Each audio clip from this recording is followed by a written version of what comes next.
Hola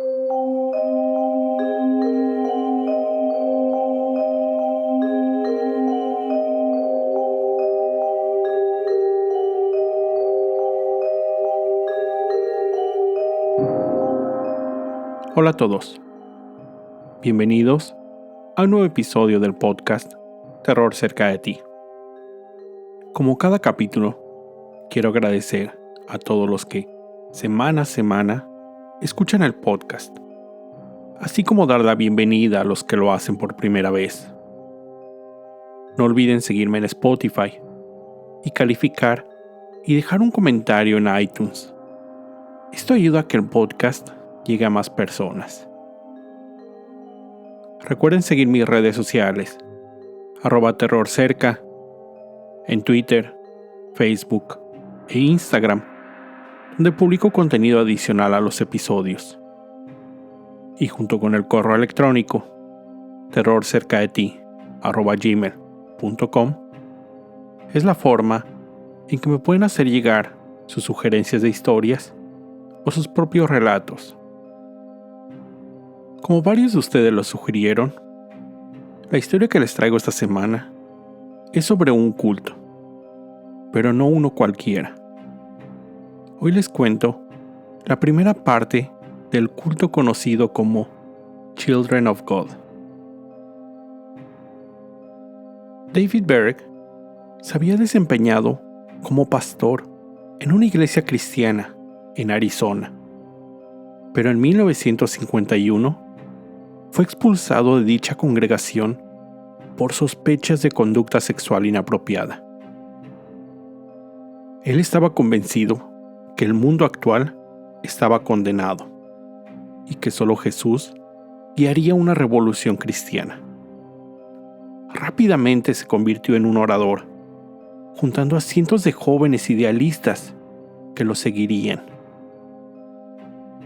En 1968, Berg fundó el grupo Teens for Christ, Adolescentes para Cristo, con la finalidad de reunir jóvenes y seguir la palabra de Cristo. Pero este grupo, poco a poco, fue cambiando, hasta hacerlo de una manera radical. En un inicio, viajaba por diferentes iglesias con sus seguidores, cantando himnos y trayendo un mensaje de salvación y espiritualidad. Inicialmente, el sexo premarital no era permitido en el grupo.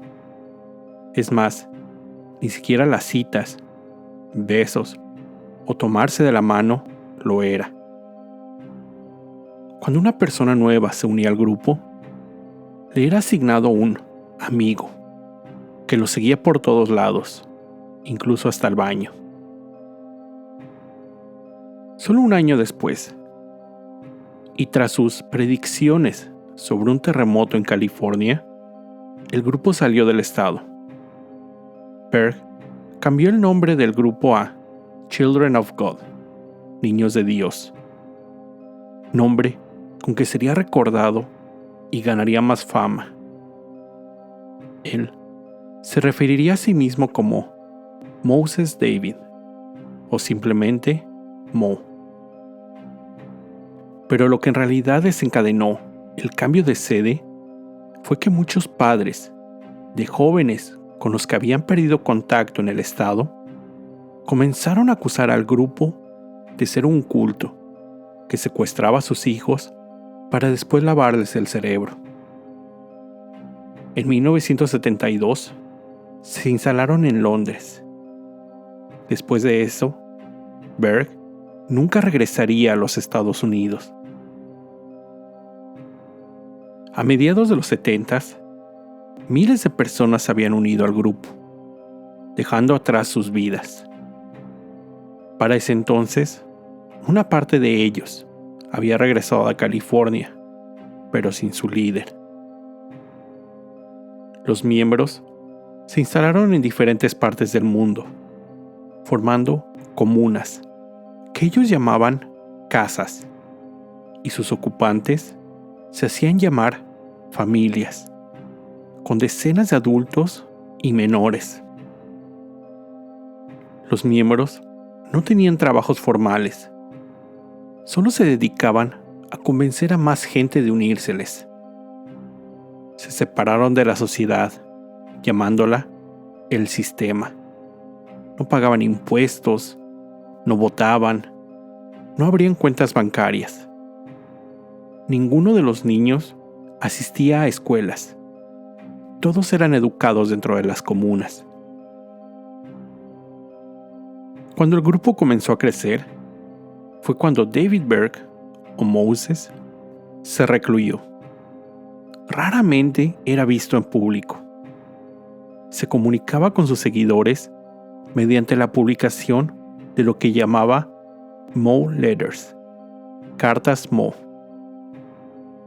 También elaboraba videos promocionales donde se podía ver a jóvenes y niños caminando o marchando al ritmo de sus canciones religiosas. Pero fue en esa época cuando la situación del grupo cambió. Rumores comenzaron a darse a conocer sobre diferentes prácticas realizadas por los miembros del ya llamado culto. Son muchas las historias que exmiembros han relatado, pero en este caso me enfocaré solo en algunos testimonios. En 1994 se produjo el documental Children of God, que pueden encontrar en IMDb y en Netflix. Ahí se cuenta la historia de Sylvia Gordon. Sylvia, una joven inglesa con ganas de conocer el mundo. A sus 22 años, su inquietud la llevó a Costa Rica, donde conoció a Arnoldo Padilla, con quien se casó en 1964. Tuvieron 2 hijas y después regresaron a Inglaterra. A su regreso a la Gran Bretaña, después de pocos años, los Padilla se encontraron con el grupo Children of God, grupo que sirvió para darles una misión, la misión que ellos sentían necesitaban en su vida. Dejaron las pocas posesiones que tenían atrás y regresaron a América. En una camioneta, recorrieron una parte de los Estados Unidos, donde visitaron algunas de las comunas fundadas por el grupo. Siguieron su camino y llegaron hasta Costa Rica, con sus hijas, Shuli, en ese entonces de 7 años, y Debbie, de 3. Sylvia y su familia se encontraban viviendo en una casa perteneciente al padre de Arnoldo, en la ciudad de San José. Una pequeña casa en la que además vivían otros 30 miembros del culto. Entre los miembros se encontraba un líder, un joven de solo 19 años. Sylvia se enfrentó a un gran número de dificultades. Cosas sencillas como el no poder entrar a la cocina de su propia casa sin tocar y pedir permiso antes. En su estancia en Costa Rica, Sylvia asistió a diversas reuniones del grupo, en las que los líderes entonaban cantos a los múltiples asistentes, niños en su gran mayoría. Pero ella se sentía feliz. Ella creía que estaba realizando su misión divina, en nombre de Dios, por lo que obedecía casi a ciegas todo lo que le era ordenado. En las pocas veces en que cuestionaba los mandatos, era castigada firmemente. Los miembros del culto aprendían a vivir con miedo si no seguían las instrucciones al pie de la letra. Las comunidades se comunicaban con su líder mediante videos elaborados con cierta periodicidad en que describían sus actividades, así como mostrar el lugar y la forma en que vivían. Y, como ya les mencioné, la forma en que su líder, David, se comunicaba con las comunas era a través de las cartas Mo. Uno de los temas más mencionados en las cartas, así como uno de los principales pilares, era el fin del tiempo, el apocalipsis, el fin del mundo y regreso de Cristo, que él aseguraba sería en 1993. Ese era el tiempo que tenían los miembros del grupo en reclutar más personas, así como recolectar alimentos. Una de las normas que tenía el grupo era que el control natal estaba prohibido, por lo que la mayoría de las mujeres procreaban mientras eran parte de este. Silvia, quien, como les decía, ya tenía 2 hijas, en Costa Rica tuvo 2 más. En 1973 nació Miriam y el siguiente año, Victoria. Pero rápidamente, en los siguientes 2 años, fue madre de 2 niños y finalmente una niña, para un total de 7 hijos. Ella nunca pensó tendría tantos. Las reglas que debían seguir los integrantes iban desde cosas básicas como cuántas tazas de café o té podrían tomar al día, hasta cómo limpiarse después de ir al baño. Las mujeres no podían salir solas.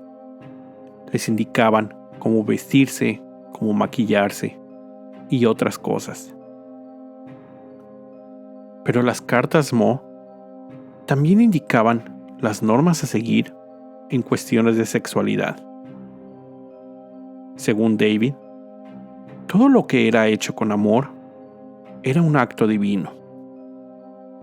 Uno de sus principales preceptos era compartir todo, incluyendo las parejas. Los miembros del culto tenían que mantener relaciones sexuales con cualquier otra persona del grupo. Silvia tenía que acostarse con hombres mayores, jóvenes. No tenía opción. No podía negarse, ya que sería tachada de rebelde, de egoísta. Ella se sentía atrapada, pero al mismo tiempo no creía tener otra opción, ya que de acuerdo a sus creencias, fuera del grupo, todos los hombres eran manipulados por el diablo. Children of God cambió su nombre a La Familia. En ese entonces, contaba con decenas de miles de seguidores en diversas partes del mundo. Otro de los métodos usados por el culto para conseguir más seguidores era lo que ellos llamaban filthy fishing, algo así como pesca inmunda. Era el uso de, principalmente mujeres, para llamar la atención de otras personas usando su atractivo físico. En palabras de la misma Silvia, algunas de las casas del grupo se convirtieron en casi burdeles. Las instrucciones eran seducir a hombres, llevarlos a las comunidades, tener relaciones sexuales con ellos, tratar de convencerlos de unirse al grupo o, de ser posible, obtener dinero.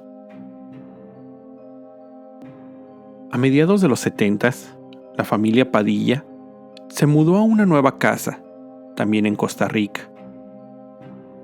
En esa época, Shuli, la hija mayor, comenzó a disfrutar de leer libros, actividad que estaba prohibida para las jóvenes de su edad. Pero era algo que Silvia, su madre, permitía, pero su padre siempre le recriminó.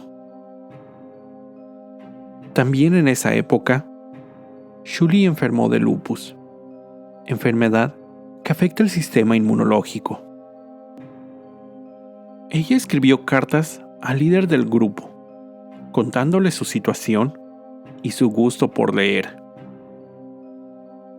David respondió en otra de sus cartas Mo, diciendo que su enfermedad era probablemente el castigo por desobedecer las normas.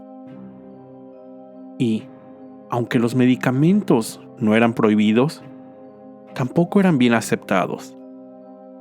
Es decir, alguien enfermo optaba por no ingerir medicamentos para no mostrar debilidad, no sentirse culpable. En 1982, la enfermedad y condición de Shuli empeoró.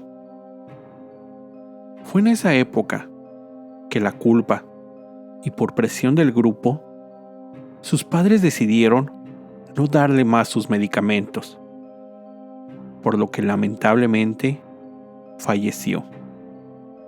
Shuli tenía 17 años. Había sido parte del culto por 11 años de su vida. Después de su muerte, David, mediante una de sus cartas, comunicó sobre el fallecimiento de Shuli, donde él mismo, mediante dibujos, se ubicaba en el cielo recibiendo a la joven, para después, mediante algunas descripciones y textos, decir que había tenido relaciones con ella en el cielo. Las otras hijas de Silvia declararon cómo, desde una corta edad, eran introducidas a conceptos de sexualidad. En las fiestas o eventos donde los miembros del culto asistían, incluidos niños y niñas, en ocasiones, algunas mujeres comenzaban a desvestirse al ritmo de la música cristiana, donde después alentaban a los menores a hacer lo mismo, usando la religión como argumento para convencerlos. En cartas Mo posteriores, Berg, el líder del culto, instruyó que Dios había creado a niños y niñas para que desde los 12 años pudieran procrear. Esta carta fue complementada con dibujos que sugerían adultos y niños teniendo sexo. Esto promovió que los actos sexuales entre adultos y menores fueran aceptados, bien vistos, lo que hizo que los miembros comenzaran con estas prácticas en todos los hogares. Una de las hijas, Debbie, cuenta en el documental que, cuando ella tenía alrededor de 9 o 9 años y medio, un miembro del culto que vivía en la misma casa abusaba sexualmente de ella constantemente. Entraba a su habitación por las noches para forzarla, usando el control que tenía sobre ella, inspirado en las cartas Mo, mientras entonaba los cánticos enseñados.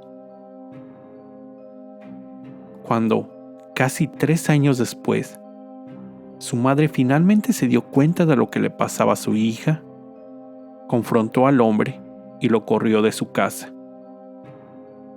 Pero, en ese momento, no pensó que el problema fuera del grupo al que pertenecía.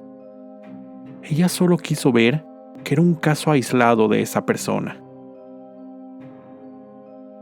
Cuando David tenía 70 años, desapareció completamente de cualquier medio. Solo mantenía su comunicación con los miembros del culto a través de las ya mencionadas cartas, en las que indicó a todos los miembros que cambiaran a nuevos países, ya que el grupo comenzaba a llamar la atención de los medios y autoridades. Los Padilla, después de vivir en Costa Rica por 12 años, salieron del país. Sirvieron por 2 años como misioneros, mientras recorrieron gran parte de Centroamérica para finalmente instalarse en México.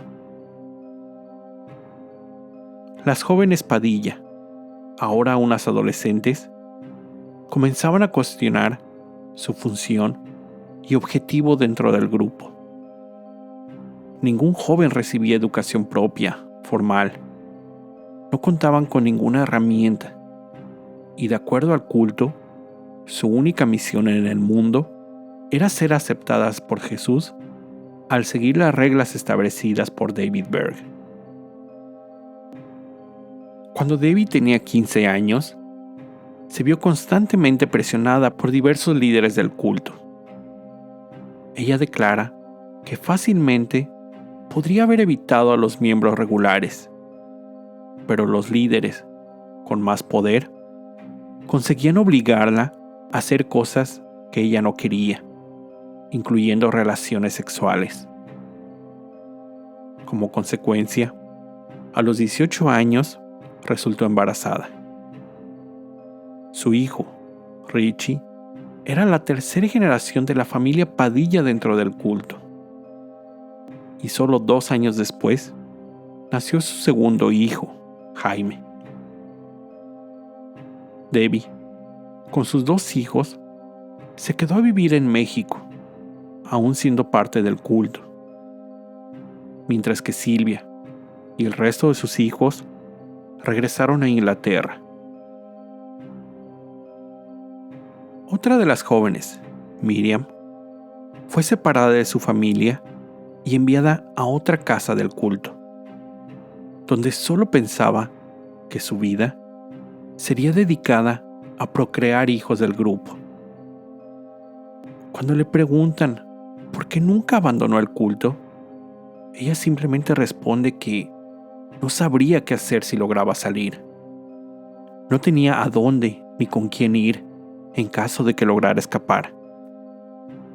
Ese pensamiento era muy fuerte, sobre todo en los hijos de miembros del culto, ya que ellos habían crecido siendo parte de este, siendo temorizados que solo cosas malas pasarían si decidían abandonarlos. El resto de su familia había logrado separarse un poco del culto. Eran considerados miembros de medio tiempo, por lo que a Miriam no le era permitido ver a su madre sin la supervisión de alguien del grupo. El ser separada de su hija fue lo que, de acuerdo a la propia Silvia, sirvió para romper cualquier lazo con la organización. Peleó hasta conseguir que Miriam regresara a vivir con ellos, y después de 18 años se separó del culto. Debbie, aún viviendo en México con sus 2 hijos, intentaron forzarla a casarse con alguien del culto. Fue en ese momento que decidió seguir los pasos de su madre y salió de la organización. En ese documental del 94, una persona que se identifica como Solomon era el vocero en ese entonces del grupo. Él salió a defender el actuar de la organización como misioneros de la palabra de Jesús, negando toda acusación hecha por la familia Padilla. Regresando un poco a la historia del culto, en 1977 se habían establecido más de 130 comunidades alrededor del mundo. En 1983, la misma organización reportó contar con más de 10,000 miembros, viviendo en más de 1,500 hogares. En otra historia del culto, la cadena televisiva A&E produjo en el 2018 una serie documental titulada Cults and Extreme Belief, Cultos y Creencias Extremas, en el cual uno de sus episodios habla sobre Children of God. Ese episodio se centra en un grupo de personas que fueron miembros del culto. Los entrevistados hablan también de los constantes actos de pedofilia ocurridos en el grupo. Además, mencionaron que la tasa de suicidios de exmiembros del culto es muy alta. Amy, una de las participantes del documental, cuenta su experiencia en el culto. Ella fue parte del grupo. Era miembro de segunda generación. Su padre, un cantante de música religiosa, conoció a David Berg y se volvió parte de su círculo cercano. La música era una herramienta muy importante usada por la organización. De hecho, produjeron diversos discos de música original, algunos de los cuales llegaron a aparecer en listas de popularidad. Amy se convirtió en una de las cantantes más populares del grupo. Viajó por Europa cantando en diversos eventos y en poco tiempo fue llamada por Berg directamente para realizar grabaciones musicales sin sus padres. Amy compartió que los niños y niñas eran presentados con conceptos y prácticas sexuales desde una corta edad como 8 años, una edad en que ni siquiera se pueden entender esas ideas. Las ya mencionadas cartas Mo describían cómo las niñas y mujeres debían bailar para Berg. A sus 13 años, Amy fue elegida para unirse a Berg en su hogar, quien entonces vivía en Filipinas. Ella llegó al lado de Berg, de nuevo, sin sus padres, para convertirse en una de sus esposas. Una vez con el líder, conoció a más de las esposas, entre las que se encontraba Mary Berg, nieta del fundador del grupo. Ambas niñas se hicieron grandes amigas, compartían sus vivencias. Fue así como Amy se enteró que David había realizado avances sexuales con su nieta, avances que ella rechazó. Esa acción hizo que Mary fuera castigada, relegada, golpeada. Fue encerrada en una habitación en Macao por 6 meses, donde fue víctima de múltiples abusos físicos y psicológicos. En el grupo decían que ella estaba poseída por el demonio y que por eso no cumplía con las órdenes de su líder. Cuando los rumores sobre pedofilia comenzaron a salir del culto y filtrarse a los medios, a finales de los 80s, Berg realizó un comunicado en el que negaba que en su organización se permitiera o promoviera mantener relaciones sexuales con menores de edad. De acuerdo a algunos testimonios, después de ese comunicado, las relaciones con menores fueron limitadas, pero no eliminadas completamente. Aún había mucha libertad sexual entre los adultos. Después de ser relegada por muchos años, Mary abandonó el culto en los 90s y se volvió una de las principales voces acusadoras en contra de la organización de su abuelo. Amy cuenta que su padre también levantó la voz dentro del grupo, cuestionando los métodos y lineamientos del mismo, hecho que hizo que él también fuera rechazado por los líderes e integrantes del culto. Poco a poco, su padre se sintió abandonado, sin sentido. Fue rechazado por las personas a las que había dedicado gran parte de su vida. Ese abandono tuvo mucho impacto en él, llegando al punto que, finalmente, terminó quitándose la vida. Ese fue uno de los más de 100 suicidios que Amy conocía directamente de miembros del culto. Si quieren escuchar más sobre este culto, no se pierdan el episodio de la próxima semana. Con esto llego al final de este episodio.